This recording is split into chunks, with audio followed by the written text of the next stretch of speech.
Namaste dosto. Let's start today by picturing a perfectly round ball or like a cricket ball or a basketball. This shape is called a sphere. Now, what makes a sphere special? Well, every point on its surface is exactly the same distance from the center. That distance is what we call the radius, denoted as our areva. Unlike cubes or pyramids, a sphere doesn't have any edges or sharp corners. No vertices to worry about. It's perfectly symmetrical in every direction you look. Imagine slicing right through the middle of the sphere. What do you get? A perfect circle, whose radius is the same as the sphere's. So, the radius we see in the circle matches the radius of the sphere itself. This neat symmetry will help us understand its volume soon. Look at the diagram carefully. The center labeled O and the radius are stretching from the center to the surface. Keep this image in mind. It's our starting point. Now, let's move on to volume, or a concept that tells us how much space a three-dimensional object takes up. Volume is measured in cubic units, like cubic centimeters or cubic meters. Think of filling a box with water. The amount of water it holds is its volume. For regular shapes such as cubes, cuboids, cones, and, of course, spheres, we have special formulas that help us calculate exact volumes without messy measuring. These formulas often come from calculus integration or from geometric reasoning. What's special about a sphere is its perfect symmetry all around, because it looks the same from every angle. This symmetry makes the volume calculation simpler compared to shapes with flat edges or irregular curves. In the diagram shown, you can see a table comparing volume formulas for familiar solids: cubes with side length A, cuboids with length, breadth, and height, cones, and spheres. Keep this comparison handy as we zoom in soon on the sphere's volume. Let's imagine something interesting to understand how the volume of a sphere can be found. Imagine slicing the sphere horizontally into many thin circular discs stacked from bottom to top, like a stack of coins. Each of these tiny discs has its own radius, which changes depending on how high or low it is inside the sphere. At a height h from the center, the radius of the disk is the square root of the difference between the sphere's radius squared minus h squared. In simpler words, at height h, radius r prime equals square root of r squared minus h squared. Pretty neat, right? By adding up the volumes of all these disks from the bottom at negative r to the top at positive r, we can calculate the total volume of the sphere. This method is clever because it breaks down a complex 3D shape into manageable slices. The diagram here shows a vertical slice of the sphere with one such disk at height h labeled with radius r prime. Now, let's dive a bit deeper into the math behind those disks. Each disk has a radius r prime, which is square root of r squared minus h squared, and thickness dh, an extremely small height slice. The area of each disk's face is pi times r prime squared.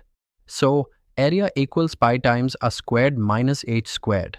The volume of each tiny disk, called dv, is this area multiplied by the small thickness dh. So, dv equals pi times open bracket r squared minus h squared close bracket times dh. To find the sphere's total volume, we add up dv from h equals minus r all the way up to h equals plus r. This is done by integration and looks like this. V equals the integral from minus r2 plus r of pi times open bracket r squared minus h squared close bracket dh. When we calculate this integral, it gives us 4/3 pi r cubed. Remember, 4/3 pi r cubed is the volume formula you might have seen before. This confirms the elegant connection between geometry and calculus. The diagram here shows the disk inside the sphere with the integral limits clearly marked. Great job so far.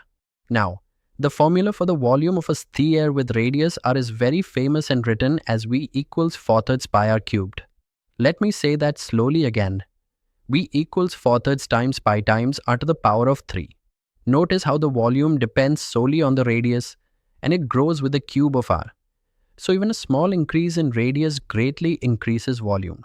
Sometimes, you might only know the diameter of the sphere, which is twice the radius, or d equals to r. In that case, we can rewrite the formula as V equals 1/6 by d cubed. This formula is exactly the same, just expressed using the diameter instead of the radius. Look at the diagram here to see the labels there with both radius r and diameter d marked clearly.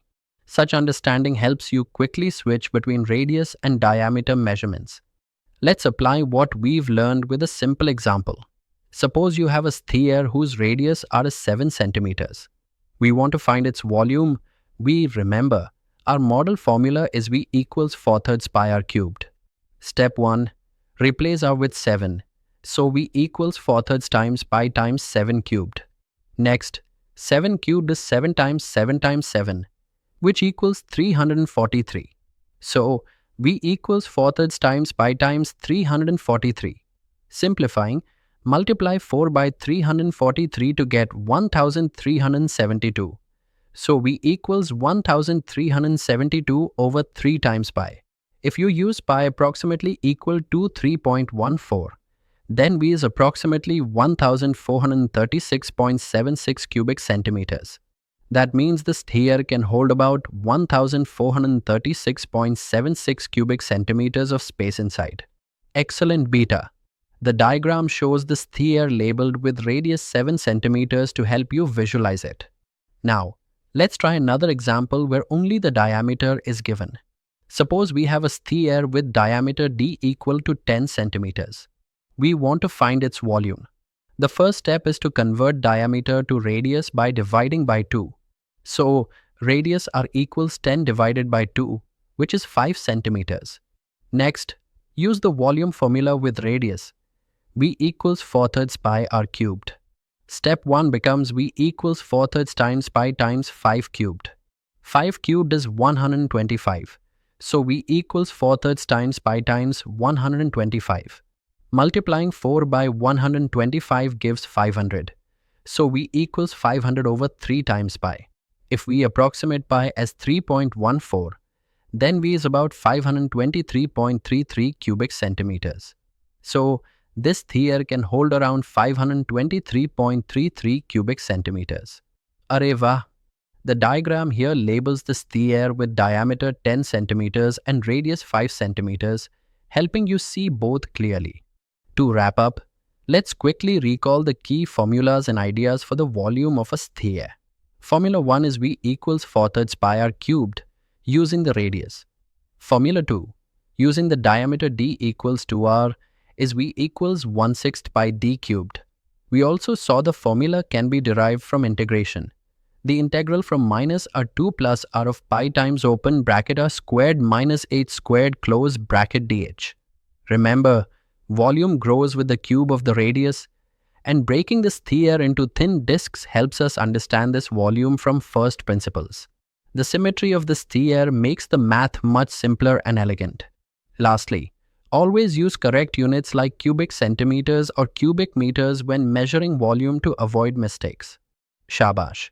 With these points, you are ready to solve questions involving sphere volumes with confidence. Keep practicing and you'll see these concepts become second nature.